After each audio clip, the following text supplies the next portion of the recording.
माननीय डॉक्टर सुधांशु त्रिवेदी जी। माननीय सभापति महोदय, please please please please please please हाँ साहब प्लीज। माननीय उपसभापति महोदय, आज का यह विधेयक जिस विषय के ऊपर है वो विश्व के लिए इतना महत्वपूर्ण है कि समुद्री व्यापार का विश्व का लगभग 80% से अधिक व्यापार समुद्री मार्ग से होता है। तो मानी हुई बात है कि वहां की सुरक्षा सुनिश्चित करना विश्व और भारत के व्यापार की सुगमता और विकास के लिए अत्यंत आवश्यक है। और उसमें जो पायरेसी होती है यानी जलदस्युता के द्वारा उस व्यापार को कितना नुकसान होता है, इस संदर्भ में अमेरिका के कोलोराडो के एक अर्थ फाउंडेशन ने एक असेसमेंट किया था। उसके अनुसार जलदस्युओं के द्वारा यानी मैरीटाइम पायरेसी के द्वारा औसतन दुनिया में 7 से 12 बिलियन डॉलर का अर्थव्यवस्था में नुकसान होता है। इसका अर्थ यह हुआ कि इस चीज का सभी देशों के विकास पर क्या प्रभाव पड़ता है। और जहां तक भारत का प्रश्न है तो हम जानते हैं कि दुनिया में पायरेसी की दृष्टि से, मैरीटाइम पायरेसी की दृष्टि से 10 सबसे संवेदनशील जो स्थान अंकित किए गए हैं उसमें से कई स्थान हिंद महासागर में है। खासकर इंडोनेशिया और अदन की खाड़ी के क्षेत्र इस दृष्टि से अत्यंत संवेदनशील माने जाते हैं। भारत के लिए तो एक और उल्लेखनीय बात है, हम दुनिया में इकलौते राष्ट्र हैं जिसके नाम पे एक महासागर है, हिंद महासागर और द इंडियन ओशन। और ये एक ऐसा क्षेत्र है जहां दुनिया का 70% से अधिक व्यापार कवर्ड होता है और यहां भारत के सामरिक हित भी जुटे हुए हैं और आर्थिक हित भी जुटे हुए हैं। स्थिति कभी कभी यह भी हो जाती है कि पिछले दिनों में इस तरह के समाचार आए थे कि अदन की खाड़ी के पास जलदस्युओं के आतंक के चलते हुए भारत के मालवाहक जहाजों को नौसेना के द्वारा एस्कॉर्ट करना पड़ता है, यानी नेवल एस्कॉर्ट की जरूरत पड़ती थी। इस कारण से मुझे लगता है कि इस विषय पे बहुत गंभीरता की आवश्यकता है। यह इतना बड़ा क्षेत्र है कि इसमें लगभग 66,000 किलोमीटर से अधिक की दुनिया के भिन्न भिन्न देशों की कोस्ट लाइन आती है। वर्ल्ड का मेजॉरिटी ऑयल प्रोडक्शन का एरिया हिंद महासागर के क्षेत्र से जाकर गुजरता है और भारत के संदर्भ में तो कहा जाए 90 से 95% का हमारा ऑयल का ट्रेड इसी क्षेत्र से जाकर जाता है। 68% हमारा टोटल वॉल्यूम इसी क्षेत्र से ट्रांसपोर्ट होता है। और एक अन्य दृष्टि से भारत के लिए बहुत महत्वपूर्ण यह हो जाता है कि जो शिप ब्रेकिंग इंडस्ट्री है इसमें हमारा ग्लोबल शेयर 30% है, जो बहुत महत्वपूर्ण है और कहीं ना कहीं उसका भी ट्रांसपोर्टेशन इसी क्षेत्र से होता है। अतः जहाजों की सुरक्षा हमारे लिए एक बहुत इंपॉर्टेंट इशू बन जाती है। इसके अतिरिक्त इस क्षेत्र में बड़ी व्यापक खनिज संपदा इत्यादि भी पाई जाती है। जहां तक हम ये कहना चाहेंगे कि सिर्फ पेट्रोलियम प्रोडक्ट ही नहीं, हम लिक्विफाइड नेचुरल गैस के सबसे बड़े इंपोर्टर्स में से एक हैं, 4th लार्जेस्ट इंपोर्टर हैं, जो 45% एरिया हमारा इसी क्षेत्र से होकर आता है। और वर्ल्ड का जो मैरीटाइम ट्रांसपोर्टेशन है उसका 11% क्रू भारत से आता है। तो इससे यह समझ में आता है कि भारत और भारत से जुड़े हमारे सामुद्रिक व्यापार के हित कितने अधिक महत्वपूर्ण हो जाते हैं। अब इसमें कानूनी रक्षा कवच की बहुत आवश्यकता थी जो यह बिल प्रोवाइड करने का प्रयास करता है। इस संदर्भ में वैसे तो कानून के जानकार हमारे प्रतिपक्ष में भी और हमारे सत्ता पक्ष में बहुत लोग बैठे हैं। मुझे एक ऐसा स्मरण आता है कि एक घटना है पुरानी जिसकी वजह से समझ में आता है कि कानून यदि इस विषय पे मजबूत ना हो तो क्या समस्या होती है। 2005 का MV एलेंड्रा रेनबो केस, ध्यान होगा कि एक जहाज जा रहा था जो पनामा से जापान की तरफ जा रहा था। भारत के समुद्री क्षेत्र के पास पता चला अंतर्राष्ट्रीय एजेंसी से कि उसके ऊपर जलदस्युओं ने कब्जा कर लिया है। भारत के कोस्ट गार्ड ने जाकर उनको हिरासत में ले लिया, उन पे मुकदमा चला। 2003 में लोअर कोर्ट से उनको सजा हुई, परंतु 2005 में मुंबई उच्च न्यायालय से वो टेक्निकल ग्राउंड्स के ऊपर छूट गए। और उस टेक्निकल ग्राउंड में एक टेक्निकल ग्राउंड ये भी था कि जो टेरिटोरियल वाटर है हमारा, वो जिस जगह से पकड़े गए हैं वो टेक्निकली भारत के जुरिस्डिक्शन में यानी भारत के लॉ के परव्यू में आता है या नहीं। इससे समझ में आता है कई बार बड़ी बड़ी घटनाओं से कारण हुई असुरक्षा भी कानूनी सुरक्षा कवच अगर बेहतर ना हो तो उस कारण से समस्या आती है। और मैं कहना चाहूंगा कि इस बिल ने यह करने का प्रयास किया है। अब इस हम सभी जानते हैं, पूर्ववर्ती वक्ता बता चुके हैं, 2012 में यह बिल ड्राफ्ट हुआ था, उसके बाद स्टैंडिंग कमेटी के पास गया, 2019 में यह आया, परंतु इस बीच में अनेक ऐसी घटनाएं हुई जिन्होंने कि इस विषय को लेकर आवश्यकता को और बढ़ा दिया।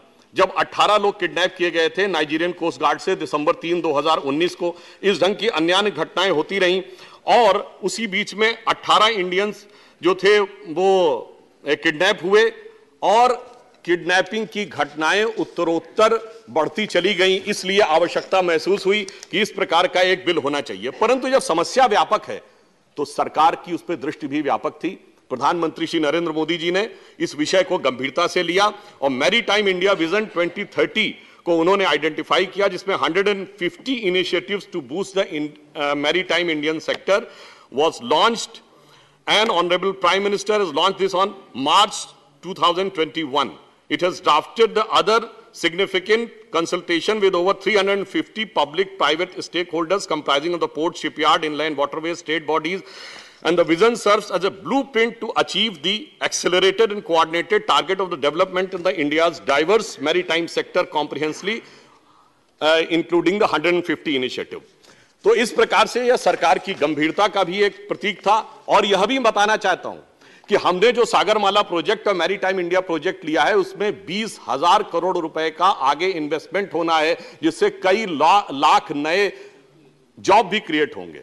तो मानवीय भारत है, भारत के औद्योगिक विकास के लिए भी इसमें बहुत महत्वपूर्ण संभावनाएं थी। अब यह भी बात बताई जा चुकी है कि 1982 में यह विषय आया था, 1995 में हमने उसको साइन किया यूएन सिक्योरिटी काउंसिल में के सेशन को जब चेयर किया था प्रधानमंत्री जी ने 2021 का, जिसका कि उल्लेख माननीय मंत्री जी ने भी अपने प्रारंभिक उद्बोधन में किया था। उसमें भी उन्होंने इस बिल और इस आवश्यकता के ऊपर काफी बल दिया था और उन्होंने जो विषय प्रतिपादित किया था, मैं मानता हूं कि यह बिल उसी दिशा में आगे बढ़ रहा है। विगत 5-7 वर्षों में 500 से अधिक भारतीयों का जलदस्युओं के द्वारा अपहरण किया गया है, इसलिए इसकी सुरक्षा को सुनिश्चित करना हमारे लिए और अधिक महत्वपूर्ण हो जाता है। इंटरनेशनल मैरीटाइम ब्यूरो के अनुसार पायरेसी पर अटैक की घटनाएं दुनिया में पिछले कुछ वर्षों में 20% से अधिक बढ़ी हैं और इसलिए इस तरह के रक्षा कवच की आवश्यकता और होती है। इसमें इस बिल में एक महत्वपूर्ण बात यह की गई कि बहुत सारे टेक्निकल ग्रे एरिया थे, उसको क्लियरली डिफाइन करके ब्लैक एंड व्हाइट में डिटरमाइन करने का प्रयास किया गया, जैसे टेरिटोरियल वाटर हो, आर्म्ड रॉबरी और पायरेसी क्या होगी, इन दोनों को क्लियर डिफाइन किया गया है कि जो हमारे नॉटिकल माइल्स के एरिया में जो होगी वो आर्म्ड रॉबरी क्या मानी जाएगी और किस चीज को हम ये मानेंगे कि ये मैरीटाइम पायरेसी है।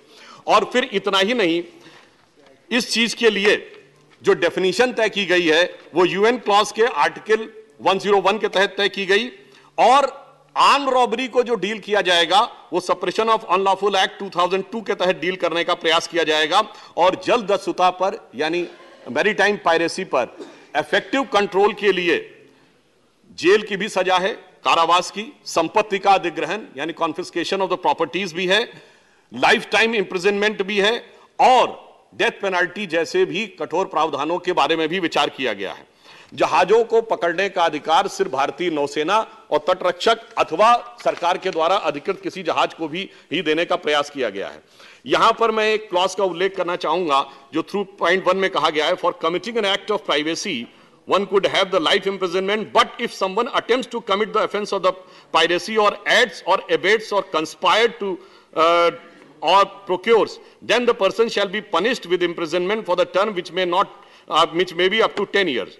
So it is lesser offense, the punishment in which will be lesser.